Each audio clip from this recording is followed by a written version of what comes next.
आज मैं आपको बताने वाला हूँ बालों के एक नए ट्रीटमेंट के बारे में, एक नए रिसर्च के बारे में जो कि पबमेड में पब्लिश हुआ है। ये 27 पेशेंट्स के ऊपर किया गया था और इसमें फ्रैक्शनल CO2 लेज़र की एफिकेसी के बारे में स्टडी की गई थी कि बालों की ग्रोथ में ये कितना हेल्पफुल है।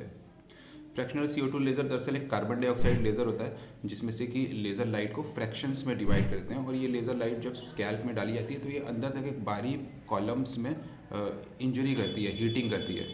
इस हीटिंग की वजह से वहाँ पर ग्रोथ फैक्टर्स रिलीज होते हैं और वो हीलिंग का प्रोसेस शुरू करते हैं।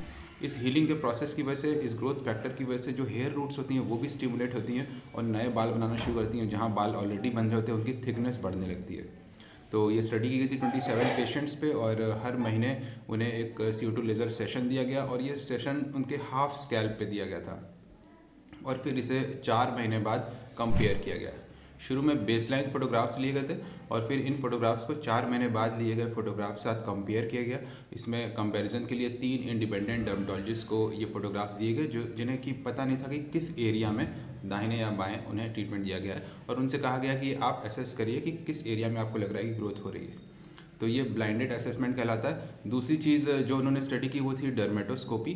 शुरू में डेंसिटी और थिकनेस को मेज़र किया गया और फिर हर महीने देखा गया कि थिकनेस और डेंसिटी में कितना फ़र्क पड़ रहा है।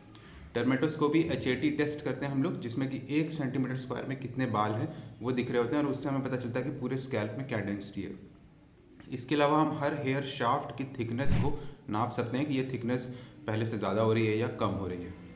तो ये डर्मेटोस्कोपी के रिजल्ट्स को 4 महीनों में कंपेयर किया गया और देखा गया कि क्या इंप्रूवमेंट हो रहे हैं। और तीसरी चीज़ जो स्टडी की गई वो थी इलेक्ट्रॉन माइक्रोस्कोपी। ये देखने के लिए कि जो अंदर हेयर रूट्स हैं वो रेस्टिंग फेज से ग्रोथ फेज में जा रहे हैं क्या, वो टीलोजन से वापस एनर्जन फेज में जा रहे हैं क्या।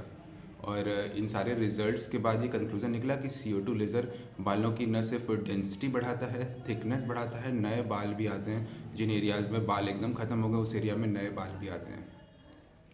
दरअसल ये CO2 लेज़र करने के लिए प्रोसेस जो है वो थोड़ा सा मुश्किल है।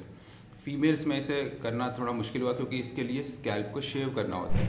पूरी स्किन नॉर्मल रहनी चाहिए, स्कैल्प पूरा शेव रहना चाहिए और फिर हम लेज़र लाइट उसमें फोकस कर सकते हैं। तो ये स्टडी केवल मेल्स के लिए है और ये रिसर्च भी केवल मेल्स के लिए है, मेल एंड्रोजेनिक एलोपेशिया के लिए।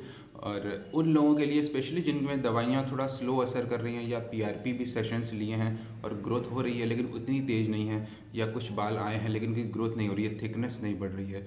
तो इस तरह के केसेस में, रेजिस्टेंट केसेस में ये ट्रीटमेंट ऑप्शन भी ट्राई किया जा सकता है। रिसर्च में प्रूव है, एविडेंस बेस्ड स्टडी है। CO2 laser, fractional laser for male androgenic alopecia, ऐसे आप सर्च करेंगे तो आपको इससे रिलेटेड स्टडीज़ मिलेंगी।